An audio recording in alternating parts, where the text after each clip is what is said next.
नमस्कार, आप देख रहे हैं स्वदेश न्यूज और मैं राजेश सोनी। और आज का हमारा स्पेशल कार्यक्रम जिसका नाम है सुगंध, दुर्गंध और गौशाला पर सियासी प्रपंच। जी हां, आपको बता दें कि उत्तर प्रदेश में एक बार फिर गौशाला पर सियासी घमासान चढ़ गया। समाजवादी पार्टी के प्रमुख अखिलेश यादव ने एक विवादित बयान पर फिर भाजपा के लिए एक सियासी मसाला मिल गया है। दरअसल अखिलेश यादव ने बीजेपी को घेरने के लिए गौशाला पर एक विवादित बयान देते हुए कहा कि भाजपा वाले दुर्गंध पसंद करते हैं इसलिए गौशाला बना रहे हैं, हम सुगंध पसंद करते हैं इसलिए हम इत्र पार्क बना रहे हैं। और अब इस बयान के जरिए अखिलेश तो भाजपा को घेर ही रहे थे, लेकिन अखिलेश का ये दाव जो है वो उल्टा पड़ गया, क्योंकि जिस तरह से अब अखिलेश खुद घिरते हुए नजर आ रहे हैं और अखिलेश के बयान को भाजपा ने भुनाना भी शुरू कर दिया है। बीजेपी से डिप्टी सीएम दिनेश शर्मा, उन्होंने कहा कि अखिलेश गौशाला में सुगंध और दुर्गंध क्यों खोज रहे हैं। और ये सिर्फ डिप्टी सीएम दिनेश शर्मा ही नहीं, इसके अलावा आपको बता दें कि सांसद रवि किशन और बीजेपी के नेता केशव प्रसाद मौर्य और तमाम भाजपा के नेताओं ने भी अखिलेश यादव को घेरना शुरू कर दिया है। और इसी पर आज हम चर्चा भी करेंगे, मेहमान भी हमारे साथ जुड़ेंगे, लेकिन उससे पहले हम आपको सुनवाते हैं क्या था वो अखिलेश का बयान और किस तरह से भाजपा ने किया है अखिलेश यादव पर पलटवार। सुनिए। ये बहुत हास्यास्पद और उतना ही आक्रोश उत्पन्न करने वाला है। समाजवादी पार्टी के मुखिया कह रहे हैं कि गौशालाओं से उनको बदबू आती है। उनको स्लॉटर हाउस जब उनके कार्यकाल में चला करते थे तो क्या उन स्लॉटर हाउस उनको खुशबू आया करती थी? गायों को कटवाना उनकी सरकार में जिस तरह से खुलेआम हुआ करता था उससे उनको खुशबू आया करती थी। ये बहुत दुर्भाग्यपूर्ण है। अखिलेश यादव जी जिस बिरादरी की राजनीति करते हैं, क्या उनकी बिरादरी इस बात को स्वीकार करेगी कि गौशालाओं से उनको बदबू आ रही है? जिनका परंपरागत व्यवसाय रहा है गौशाला, गौपालन करना, भैंस पालन करना, क्या उनको उससे बदबू आ रही है? अखिलेश यादव जी की मानसिकता आज तुगलकिया और इतनी मुगलिया सोच से बढ़ गई है कि आज वो भारतीय सनातन संस्कृति को अपमानित करने का कोई मौका नहीं छोड़ रहे। जहां अखिलेश जी को इतने बड़े नेता को, पूर्व मुख्यमंत्री को दुर्गंध लगती है, वहीं से भूसी भोजन से खा के रवि किशन बड़े हुए। उसी गोबर से हमारी माँ चूल्हा जलाती थी, वही हमारे हवन में, मेरे पिताजी पुजारी थे, वही हवन में इस्तेमाल होता था, वही गोबर मेडिसिन की तरह हमारे यहाँ देखा जाता है। वहां उनको हिंदुओं में दुर्गंध दिखाई देती है। ये सुन के व्यक्तित्व बड़ा दुख। तो देखा आपने किस तरह से सुगंध, दुर्गंध और गौशाला पर सियासी प्रपंच, इस बयानबाजी पर किस तरह की सियासत है। और भाजपा ने चारों तरफ से अखिलेश यादव के इस बयान पर जो है उन्हें घेरना शुरू कर दिया है।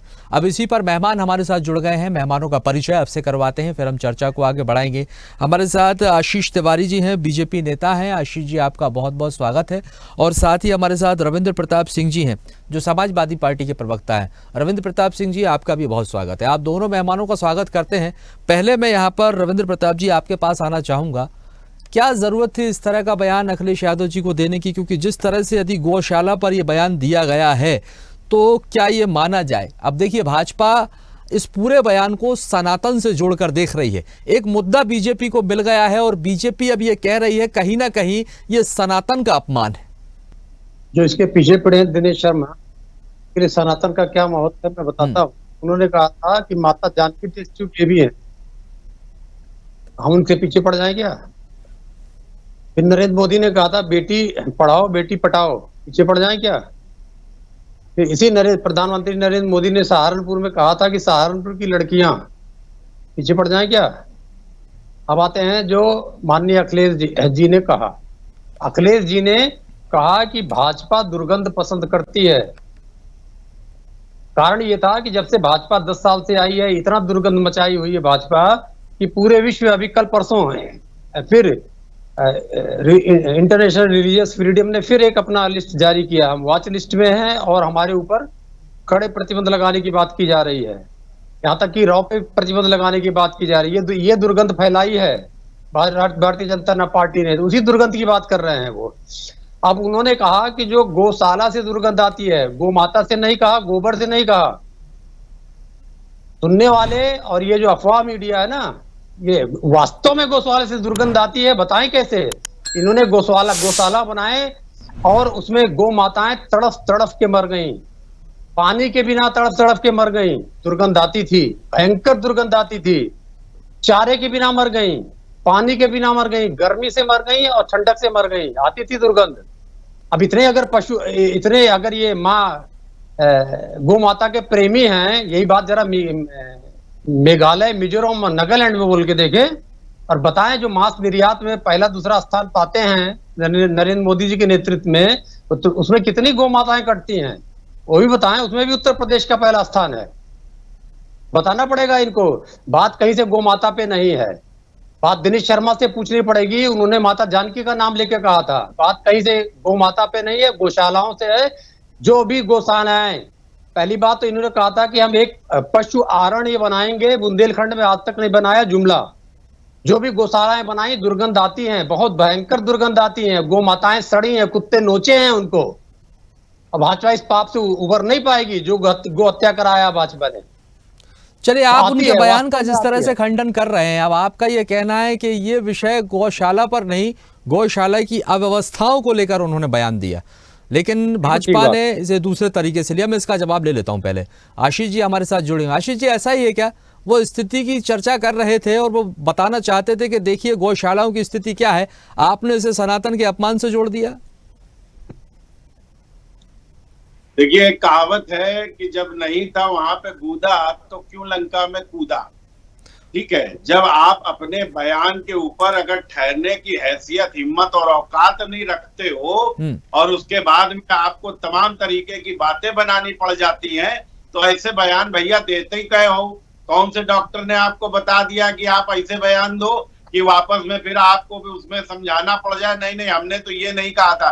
अखिलेश यादव का क्या बयान है आप टीवी पर दिखा दीजिए और हमारे माननीय प्रवक्ता जी को सुना भी दीजिए कि उन्होंने क्या कहा। उन्होंने कहा कि भारतीय जनता पार्टी को दुर्गंध पसंद है, इसलिए वो गौशाला बनवाती है, और हम लोगों को, समाजवादियों को सुगंध पसंद है, इसलिए हम इत्र के पार्क बनवाते हैं।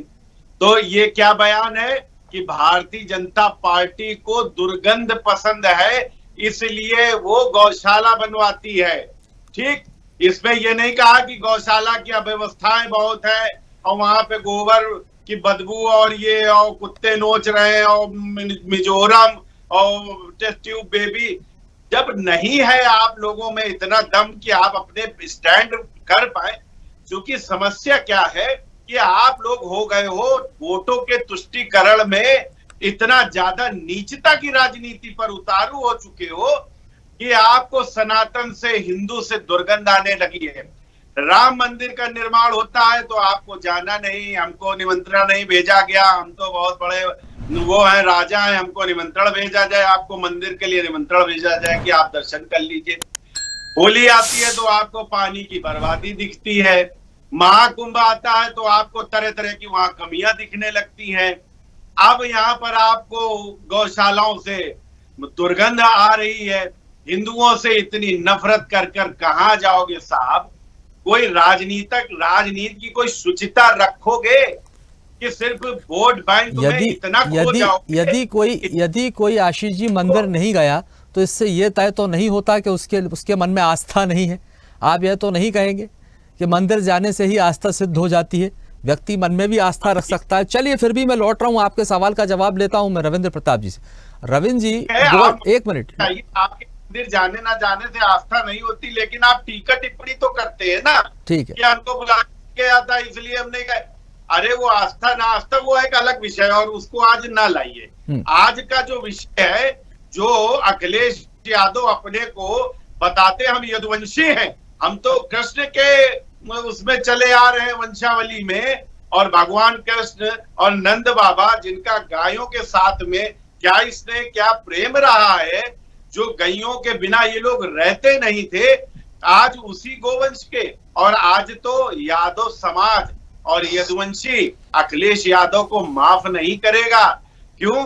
क्योंकि यादव समाज आज भी दूध का जितना भी, ठीक है, मैं फिर बयान विषय पर आता हूँ, बयान पर ही आता हूँ, बयान पर, और आपके सवाल का जवाब लेता हूं मैं। यहाँ पर हमारे साथ जो समाजवादी पार्टी के प्रवक्ता जुड़े हैं रविंद्र प्रताप सिंह जी से। रविंद्र जी, देखिए, आशीष जी अभी ये कह रहे थे, आपने कहा कि आपने अव्यवस्थाओं को लेकर सवाल उठाया, लेकिन उनका ये कहना है कि आप गौशाला की तुलना जो है वो इत्र से कर रहे हैं। तो ये भाजपा पर तंज कसने का कौन सा तरीका है? तो जो गौशाला में हुआ वो तो पूरा समाचार पत्र भरे पड़े हैं। दो प्रश्न पूछा भारतीय जनता पार्टी के प्रवक्ता ने। कौन से डॉक्टर ने कहा था? डॉक्टर प्रधानमंत्री नरेंद्र मोदी ने कहा था, जिन्होंने कहा था बेटी पढ़ाओ बेटी पढ़ाओ। दूसरा पूछा ये किसने कहा था? डॉक्टर सिर्फ बैठकर आधारहीन आलोचनाएं करना रविंद्र प्रताप सिंह जी, ये ठीक नहीं, ये विषय वो नहीं है। ये इस तरह की आप सुना दीजिए, हम तो आपको सुना सकते हैं क्या कहा। ये आधारहीन बातें मत कीजिए, विषय पर बात कीजिए और जस्टिफाई कीजिए तो ठीक तरीके से कीजिए। मैं आपकी उस बात से सहमत हूं कि विपक्ष के नाते अगर आप गौशाला का मुद्दा उठाते हैं, सुनिए तो सही, अगर आप गौशाला की अव्यवस्थाओं का मुद्दा उठाते हैं तो हम बिल्कुल सहमत हैं और ये विपक्ष की जिम्मेदारी भी है, लेकिन आधारहीन बातें मत कीजिए। जो तर्क है आधारहीन बातें है ना, और आरोप भी वो लगाइए जिसके फैक्ट हो। चलिए, सनातन पे बात किया है, एक बार सनातन पे देके फिर मैं आ जाऊंगा मुद्दे पे। इन्होंने कहा सनातन से दुर्गंध आती है, तो निश्चित रूप से भाजपाइयों को आती है। वो प्रभु श्री राम को अभय संतान कहते हैं, माता जानकी को टेस्ट ट्यूब बेबी बोलते हैं, और उत्तर प्रदेश के मुख्यमंत्री प्रभु बजरंग बली को दलित बोलते हैं। मोहन भागवत कहते हैं हिंदू धर्म में छेड़छाड़ हो गई है, इनको दुर्गंध आती है। अब आते हैं मुख्य मुद्दों पे। जो गौशाला की व्यवस्थाएं कहा था और उसके लिए आईएएस लगाए थे, आईएएस की टीम बनाई गई थी गौशालाओं के लिए। बता दे कितनी गौशालाओं में एक श्वेत पत्र जारी कर दे भारतीय जनता पार्टी और मुख्यमंत्री कि कितनी गौशालाओं में निराश्रित गोवंश आए और उन गोवंशों का क्या हुआ, कहां चले गए, और कितनी गौशालाएं इन्होंने बनाई। कितने गौशालाओं बनाने की ये स्थिति हो गई थी साहब कि गांव से जबरदस्ती पकड़ के लड़के लाए जाते थे थानाध्यक्ष द्वारा कि चलो गाय आई हैं, इनको जबरदस्ती आपको देखना है। मर गई गाय तड़प के, आई बदबू की नहीं आई वहां से। ठीक है। फिर दुग्ध उत्पादन, अगर दुग्ध उत्पादन बढ़ना, अगर ऐसा करना था तो बढ़ना था, दुग्ध उत्पादन घट गया।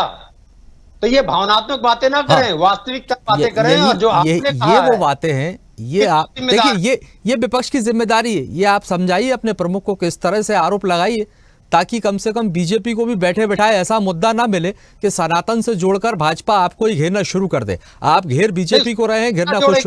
फिर लौट रहा हूं मैं आपके पास, ठीक है। रही हो जो पूरे हिंदुओं को एक झंडे के आगे झुका देती है, जो ना हिंदू परंपरा में ना वैदिक परंपरा में है, वो क्या सनातन की बात करेंगे? आपको नहीं लगता कि इस तरह की बयानबाजियों से बीजेपी के हिंदुत्व के एजेंडे को आप लोग और ज्यादा मजबूत कर रहे हैं?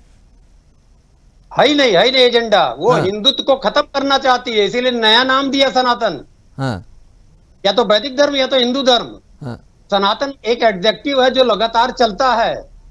तो सनातन धर्म तो बहुत सारे हो सकते हैं, सनातन परंपरा भी हो सकती है, आशीष जी भी हो सकती है। मैं लौट रहा हूं अब आपके सवाल का जवाब। आशीष जी, उन्होंने अव्यवस्थाओं को लेकर सवाल उठाया और जिस तरह से उन्होंने कहा कि देखिए गौशाला में किस तरह की अव्यवस्थाएं हैं, क्या स्थिति है, तो इस पर चर्चा होनी चाहिए। इससे बचने की बजाय आप लोग इस मुद्दे को एक अलग ही मोड़ दे रहे हैं, सनातन का मोड़ दे रहे हैं, हिंदुत्व से जोड़ रहे हैं। देखिए लगातार उनकी अव्यवस्थाओं पर भी तो चर्चा कीजिए, वो भी तो देखिए वहां पर स्थिति क्या है, हालात क्या है। सुन लीजिए, लगातार आपके टीवी स्क्रीन पर माननीय अखिलेश यादव जी का जो बयान है वो चल रहा है। आप उस बयान को देखिए, उन्होंने बोला क्या है उस बयान में। उन्होंने कहा है कि भारतीय जनता पार्टी के लोगों को दुर्गंध पसंद है, इसलिए वो गौशाला बनवा रहे हैं। अब इसमें आप ये बताइए, इस बयान को लेकर आप इसमें इधर उधर की ये बातें करेंगे, वो करेंगे। मैंने पहले ही अपने ओपनिंग कमेंट में बोल दिया कि इनकी हिम्मत नहीं है ये इस बयान के ऊपर में कुछ, इस पर कोई ये डिबेट कर लें। आज डिबेट नहीं कर सकते ये इस पर, ये भागेंगे इधर उधर, स्लिप ऑफ टंग को यहाँ पर लाएंगे और कई बातें यहां पर ये लाएंगे। भाजपा वाले दुर्गंध पसंद करते हैं, ये अखिलेश यादव ने कहा, इसलिए गौशाला बना रहे हैं, ये अखिलेश यादव ने कहा है।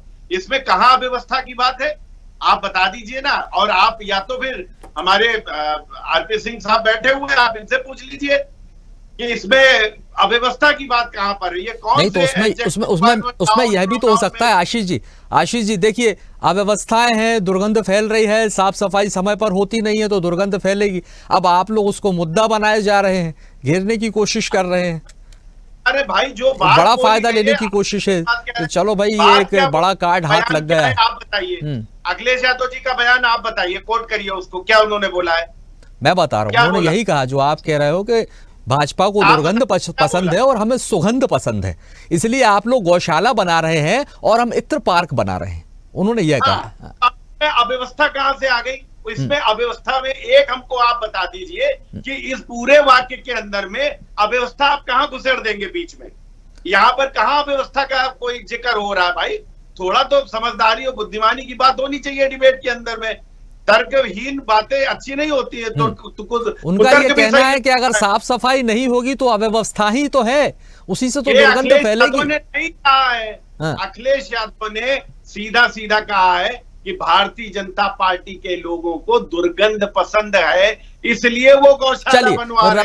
रविंद्र प्रताप जी जवाब दें, ठीक है, बैठे हैं, वो जस्टिफाई करेंगे, ठीक है रविंद्र जी। गौशाला बनवाना और गौशाला में अव्यवस्था, घर बनवाना और घर में हो रही चलिए, मैं फिलहाल ये जरूर मानता हूं रविंद्र जी, इस तरह के बयान देना कहीं ना कहीं अखिलेश यादव जी को बचना चाहिए, ये धार्मिक भावनाओं को आहत करता है, नहीं बचने की जरूरत है। क्या प्रभु श्री राम को अभय संतान करना धार्मिक भावना को आहत नहीं करता? क्या माता जानकी को करना धार्मिक आहत नहीं करता? ये भागेंगे इधर उधर। आप जो कहा ना, जो माननीय अखिलेश यादव ने भारतीय जनता पार्टी नफरत का दुर्गंध पसंद है, तो वाकई नफरत फैला रहे हो, तो आपको चाहिए। भारतीय जनता पार्टी को नफरत की दुर्गंध पसंद है और फैन क्लब के लोग समाजवादी पार्टी, हम तो कह नहीं रहे हैं। गौशाला में अगर ये वो क्या करते हैं, डाइसेक्शन कर रहे हैं उसका, तो गौशाला में गौ माता को कहाँ कहा? ये तो गो काटने वाले हैं, गो का एक्सपीड बढ़ाने वाले हैं। गौशाला में गो माता का नाम कहाँ लिया अखिलेश जी ने? अगर आपको ये कुतर करना है, कहाँ लिया गौ माता का नाम? गौशाला आपने कितनी गौशाला किसको दुर्गंध आती है भाई? में जोग दिया, उसमें एक भी गौ माता नहीं आई। गौशाला बन रही, उससे कहाँ दुर्गंध आएगी? गौशाला किसके लिए होती है? ठीक है, गौशाला किसके लिए होती है रविंद्र प्रताप सिंह जी? अखिलेश यादव का कुछ दिमाग हो गया है क्या? खाली गौशाला से दुर्गंध आ रही है उनको, वैसे ही दुर्गंध आ रही है उनको। आती जैसे बेटी पढ़ाओ बेटी पढ़ाओ, वैसे ही आती है। बोलेंगे क्या? ये नहीं बात कर पाएंगे, ये डिस्ट्रैक्ट करेंगे, ये डिरेल करेंगे। आप नहीं कर पाएंगे, डिबेट को डिरेल करेंगे, हिम्मत नहीं है बोलने की। और ये अखिलेश यादव यदुवंशी बताते हैं अपने आप को, ये नकली यदुवंशी है। आज यादव समाज जान गया पूरी तरीके से अखिलेश यादव नकली यादव है, या पूरे यादव हो सकते हैं। अखिलेश यादव कभी गाय भैंसों का कभी तिरस्कार अपमान कर ही नहीं सकता। तो कहा जाएगा कि भारत में इस समय नफरत की आग जल रही है। ठीक है, मुझे ये बताइए कि एक मिनट रविंद्र प्रताप जी, बार बार बीजेपी पर ये आरोप लगते हैं कि ये हर मुद्दे को किसी ना किसी तौर पे हिंदुत्व के एजेंडे से जोड़ देते हैं, एक एंगल दे देते हैं। तो ये मुद्दे देता कौन है? विपक्षी देता है। आप लोग बात कीजिए, शिक्षा पर बात कीजिए, स्वास्थ्य पर बात कीजिए, रोजगार पर बात कीजिए, तमाम सारे मुद्दे हैं, लेकिन मुद्दे आप लोग खुद दे देते हैं, खुद आप मसाला देते हैं और बस बीजेपी भुनाना शुरू कर देती है। उसके सिवा कुछ है आप ही तो आप ही देते हैं ना मुद्दे। ये बयान तो आपके नेता का ही है ना। तो दुर्गंध ही पसंद है तो दुर्गंध वाली बात पकड़ लेते हैं। शिक्षा पे हम बात कर रहे हैं, 75,000 शिक्षक लगातार हम बात करते हैं,